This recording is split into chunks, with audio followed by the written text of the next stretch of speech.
now you can see the presentation online. So,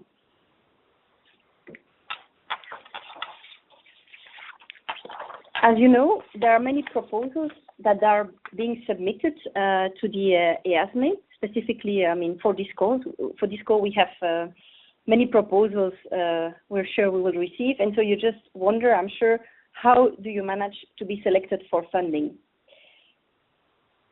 So the overall answer is, of course, that you have to submit a proposal that's highly relevant and that clearly shows the impact it will trigger, and that is also of high quality and that clearly explains the implementation from the first to the last letter and also all the figures you put in there. As you know, we have a work program that's open for 2 years. So we have this 2014-2015 work program, and this specific topic, EE5, was open last year, exactly the same topic. And to give you an idea of the figures from last year, overall for the June call, so all the topics that were open for the June deadline, we received 393 proposals overall, and out of which 45 are funded so far. And out of these 393 proposals, we had 28 proposals that specifically addressed the topic on EE5, out of which one has been signed right now and has become a contract. So in order to submit a good proposal, of course, your action should correspond very well to what's written in the call, but it should not merely mirror the call. So you will see that there are various points addressed in the call, and it said that you should address one or more of the areas of the call.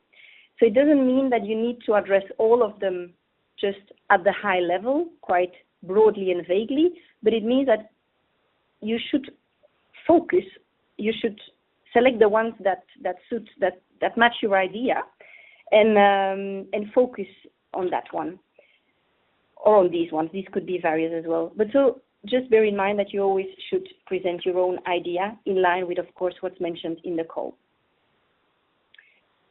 What is important to know is that the topic of EE5 is looking at coordination and support actions. So some of you may be familiar with research and innovation actions or innovation actions. Well, please bear in mind, this is not what we're looking for with what we call the CSAs.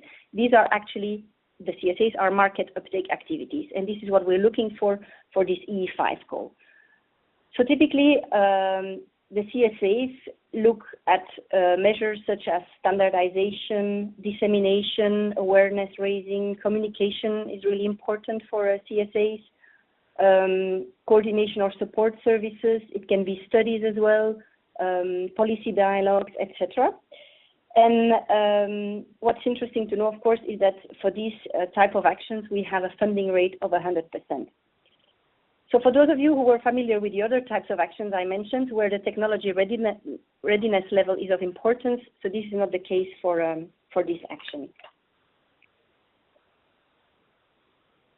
So you may know that we've launched this call a while ago, more than 4 months ago. We had an info day in December going through the details of this call.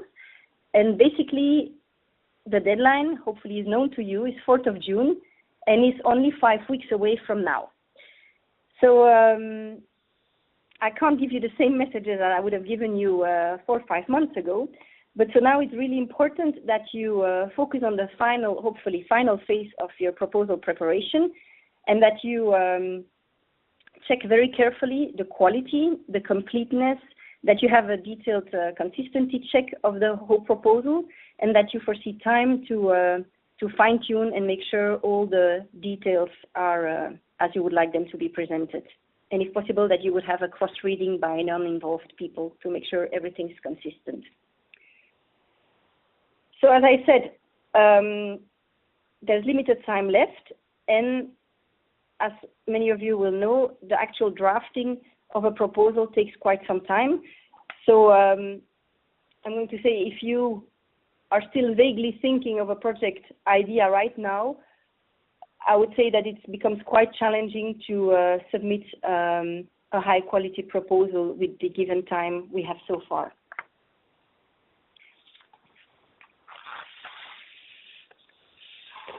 when you look at the participant portal, that's where you'll find all the documents to submit the proposal. You will find different parts of documents that are mentioned. And so your application, you will see, will consist of various parts. The first one is Part A, and there you will find the proposal submission forms. There you'll have to include general information also on the participants, the type of organizations that are involved. There will also be budget elements that are mentioned there, and ethics as well. So for those of you who were involved in the Intelligent Energy Europe program with us, you'll see that ethics is an issue, or is an element that's included in all the application forms this time. So read this carefully as well. Yes, just to add to this, actually the ethics questions have become more prominent, I think, over the last year maybe. And it's important. Many of our EE5 proposals actually deal with humans and data, and so it's important that you look at data protection, informed consent, and all the rules, especially the EU, but also the national rules which apply, and that you fill in the respective parts of your proposal accordingly, because this will later onwards be checked and has then to be done at the later stage. Then, apart from Part A, you'll see that you also have a Part B, which consists of two documents. So one section is really looking at, well, one part is looking at sections 1, 2, and 3, where you'll have to detail the objectives, the impact, and the technical work program. And then the other document consists of parts 4 and 5, where you detail the consortium, the ethics, and security. Then you have optionally also this annex on ethics. I mean, here, yes, just the participant portal. This is where you'll find the electronic submission tool. You'll have the link in a slide that's coming quite soon. And just for you to know, what we mean by a consortium is a team of organizations that's actually submitting a proposal. So when you draft your proposal, it's important to make sure that you've taken into consideration all the key documents. So which are these documents? Of course, it's the work program, where you can find the background, the topics, the budgets that are mentioned as well. Also, all the general annexes you can find to the work program. There you can find, for example, the list of eligible countries. You see that many countries are eligible. Some have certain conditions for that. So in case you include some countries, you'll find the list. You will have to justify why it's necessary to have a partner from that specific country. So look into all these annexes if this is the case of your proposal. You'll also find details on the award criteria I'll be going through in a moment, and also on the scoring and the thresholds that will be applicable for the call. You'll find all the templates for the submission forms as well as a guide to the submission and the evaluation process. Yeah, and to add maybe 1 or 2 extra tips, actually, based on our experience, you are also requested to specify any subcontracting you might need. So basically parts you may not, you're not able to do on your own. You need to subcontract a different party to do this for you. It's very important that you fill in this carefully and fully. The same goes for linked third parties and for other direct costs. We encourage you to really look well into this and define it in a complete way, because, as you know, we have no negotiations anymore. That means your proposal, if it's recommended for funding and then funded, would be funded as it is, and that means everything has already to be in, and there will be no or very little changes to those questions possible later onwards. And also in the past, I know that the template says, for instance, that you only need to specify other direct costs when they are more than 15% of that participant's budget. However, for practical reasons, we would rather recommend also to import all important items here, even if they are 13%, for instance, just for the completeness, it makes it also for the experts easier to evaluate your proposal, and then they know you haven't forgotten anything. So on this slide, you can see a print screen of the participant portal as well as the link. And in order to submit a proposal, you actually have to log in, and there you'll find all the documents. So now I'll tell you something about the evaluation principles. So you know that since last year, our team moved to the Horizon 2020. Rules of fair and equal treatment of all proposals apply, of course. These are based on the criteria that are announced in the work program. It's probably interesting for you to know that with your proposal, you don't have to convince us, the staff at EASME, but your proposals are actually evaluated by external experts. It's minimum 3 experts per proposal. These are independent people, and they have no conflict of interest whatsoever with the proposals submitted, and it's a confidential process. This means as well that there is no contact between the evaluator and the proposer. As Janna said, proposals will have to be, well, in case proposals are successful and recommended for funding, they will be, they can't be negotiated. But so therefore, it's really important that you are clear as well, as there's no chance whatsoever for you to clarify your ideas in case it's not clear for an evaluator, for example. In case an evaluator doubts, I mean, it's not clear what exactly is written, there's no chance for the evaluator to contact you to ask for clarification. So be clear. You really win in being clear. As you know, this is a very competitive process. And you can see in the work program the indicative budget that's being foreseen for various topics. So there is a common budget line for 13 topics that are open with the same deadline. And there is a budget of a bit more than 59 million euros that's available for these 13 topics. So this doesn't mean that there's a clear budget that 113, for example, would be available for this specific call. As it's a common budget line, basically the EE05 proposals are competing with the proposals of the 12 other topics. Yeah, and to add, so basically it is not enough, you know, to have the minimum points to be recommended for funding. But it's important that you have the highest points possible to be very high on this ranking list in order to be really funded. So what's important as regards the evaluation is that we're looking at the eligibility and the admissibility conditions. These are the first steps. So for example, whether your proposal is complete, in this case, do you have at least 3 organizations from 3 different countries, and so on. And after these steps, we're looking at the award criteria, which I will explain to you in detail. And these are actually being assessed by the external experts I talked to you about. So the award criteria, the 3 award criteria are the following. The first one is excellence. So we're really looking at the idea of the proposal. The second one is impact, which is quite straightforward.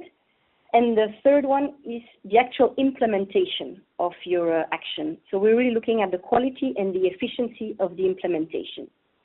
For each of these 3 award criteria, the experts will give marks between 0 and 5, where it's possible to give half points, no other decimals. And in order to be eligible for funding, your proposal would need to have a minimum score of 3 for each of these 3 criteria. But having 3 times 3 is not sufficient to be recommended for funding because there is an overall threshold of 10. So I can tell you that generally having a score of just 10 is likely not to be sufficient to be able to be funded as an action. So as Janna said, basically you're competing with other proposals for other budget lines. So the higher your score, the more chance you have to be funded. Each of the 3 award criteria also consists of various aspects, and I will go through this in a moment. And so it's important that you are well aware of all these aspects and that you really check your proposal is addressing all these points, because remember, the experts will assess all these different aspects and no negotiations are possible. So let's go to the table of the award criteria. It looks like this. So I will not read them out loud. I think it's good that you keep them and that you check whether you're addressing all these points in your proposal. I will now go through these award criteria one by one and give you some questions you should look at when drafting your proposal. So let's have a look at the first award criterion, which is the one on excellence. I would like to highlight here again that these award criteria are specific for coordination and support actions. So for those of you who've been involved in other type of actions, innovation actions, research and innovation actions, they have other award criteria. Some are the same, but really look at the ones I'm going to present to you now for the coordination and support actions, and so for topic EE5 as well. So let's start with excellence. So the important points to look at when addressing this criterion is, have you made clear what you would like to achieve and how you're going to address this? Do your objectives correspond to the details of the challenge and the scope as it's being described in the work program? So are you in line with what the work program is requesting? Then have a look at your approach. Do you have a sound approach? Is it credible, but also ambitious, realistic? Is it feasible? And is it innovative? And is it coherent? And do you manage to convince in all of these aspects? So again, it's better to detail things a bit more than just briefly mentioning things. About detailing things, also bear in mind that there is a limit of the number of pages you can use for the different parts of your application. So bear this in mind, but it's worth trying to give as many details as possible. It's important as well to look at whether you've described the situation well. I mean, is your starting point really clear? It may be clear to you, but remember that your proposal will be evaluated by independent experts who are not necessarily from your country and who don't necessarily know all the details of the point you would like to address. So it's probably worth spending some time presenting the situation clearly, having a clear starting point, also to show that you're aware of the state of the art and how you're going to build on that. Are you going to go beyond the state of the art? And can you show this in an adequate way? In order to know what has already happened in your field, these are two sources you can look for. It's the Intelligent Energy Europe project database, where you can see all the projects that have been previously funded under the IEE program, and also the Horizon 2020 energy efficiency co-projects. So you can find little abstracts of the projects of last year that are now being funded. You can find this on the EASME website and also on the Cordis database. So it's worth looking at these to make sure you're not going to reinvent the wheel, and to make sure you're going to build on what has already been done. Another point which is important to look at is whether you've addressed the relevant policy backgrounds and all reference at European, national, and maybe also at local or regional levels. Another point that's looked at in detail under excellence is the target groups and the stakeholders. So it's important to show that these have been clearly identified, that you have addressed stakeholders that are relevant to your action. Then you need to show how these are involved in your action. By involved, this could mean that they are part of the consortium you're suggesting, or it could also be that they've expressed interest in working with you through letters of support, for example, or other ways as possible. And do you manage to show that there's an actual interest from the target groups and major stakeholders for your action? Or is it just something that's relevant to you and just you will benefit from it? As you can imagine, there's a big difference in the score that would be given for both these options. So what we can say that from the previous call, the issues we've seen on excellence is that often we've seen proposals that missed a clear explanation on the concept and the added value of why the action was needed. As I said before, we've seen often a lack of focus, so proposals wanting to address too many issues and that didn't sufficiently focus. So it's important that you don't read the scope of the work program as a checklist. You don't have to tick all the boxes. You really have to address what matches your action. We've often seen poorly described state of the art. So I would like to say again that this section on excellence is really the opportunity for a unique selling point. So you really win by explaining and really don't assume that evaluators know all the details of your specific country context, for example. Let's now have a look at the second award criterion, which is the one on impact. Overall, we can say that this is the criterion where many proposals were the weakest in, and it's important that this should be constructed bottom up, so that you start from realistic assumptions and benchmarks taken from reference sources, and that you really calculate your impact based on that. It should be calculated step by step before then coming to the final impact figures.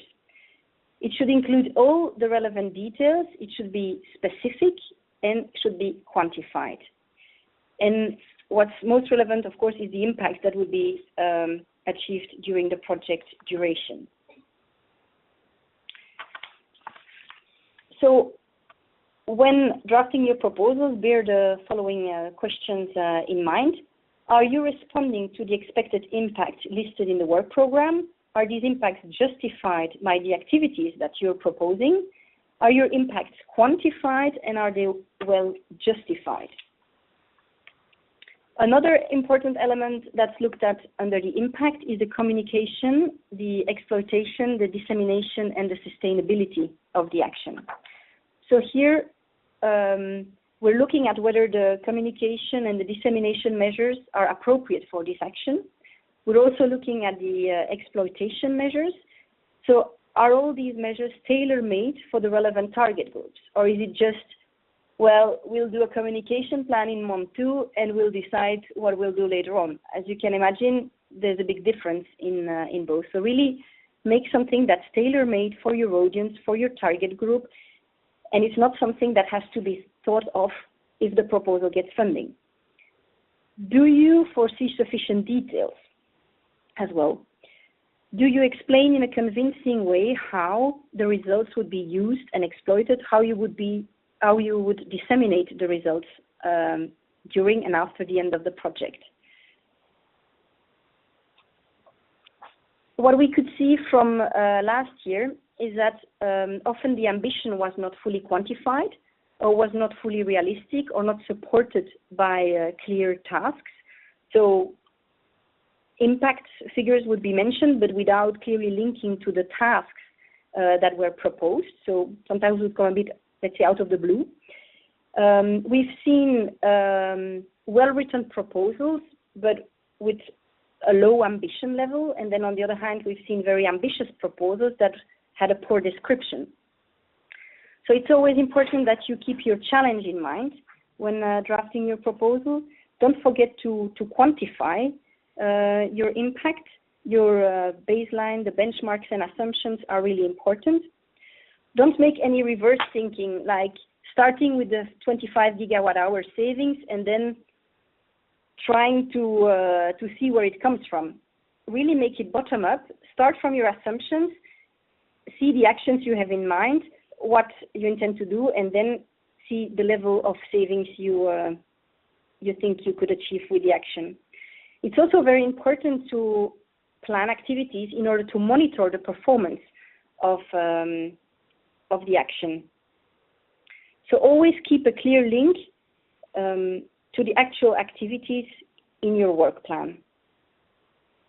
And again, make a tailored communication plan. Make sure things are tailored to your target audience. The last point we're looking at here, the last criterion, is the quality and the efficiency of the implementation. So we're really looking at the work plan. Have you included all the relevant activities? So for example, are all tasks clearly described? Is there a clear link between the tasks? Is it clearly structured? Do you have clear work packages? Is there a clear link between the work packages? Does your work plan fully match and include all the activities that you describe in Criterion 1 and Criterion 2? Do you have a clear calendar, a clear Gantt chart? Do you have a logical sequence of all the activities? Is there a clear duration of each task? Is the overall duration of your action well thought through? Is it adequate? So is your work plan realistic? Do you also include feedback loops and interaction between the work packages? So we're also looking at the resources here, the resources that you foresee overall, the resources that you foresee for each work package.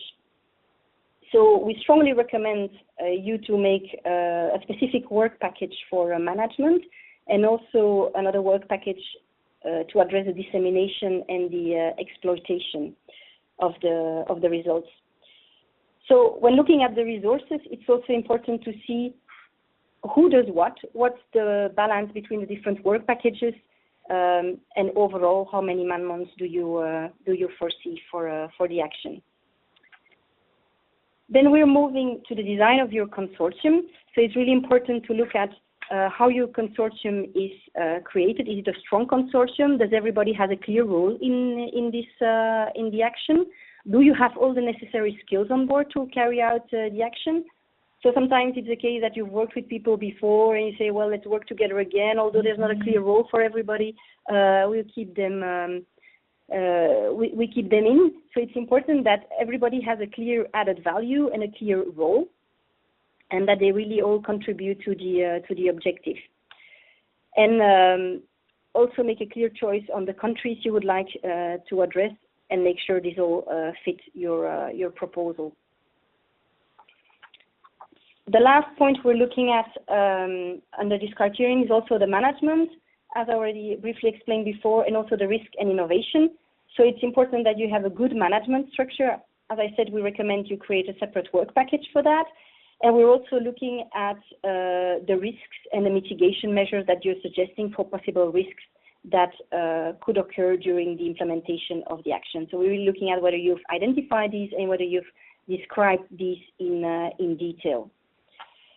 So I'll now quickly explain you something on the budget.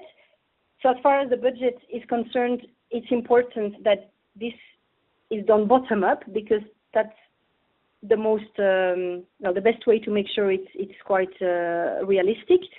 So make sure that you first know who does what, that you estimate how many, the effort that would be needed per partner and per work package, and based on that, you can then translate these into man-months, and then translate this into an adequate budget. What we've seen, for example, last year, is that we've seen, for example, similar actions that were proposed to during the IEE program the years before, and that we've seen a kind of inflation that was not fully justified.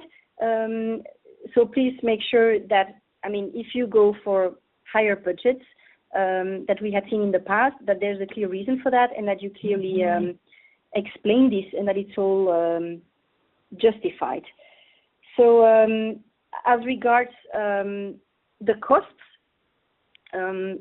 we've seen in the past, well, last year as well, that some of these costs were quite high and not clearly explained. So as Janna already said, it's important that you take time to detail the costs, that is the main cost, and also the subcontracting that needs to be justified in the documents that you're submitting to us.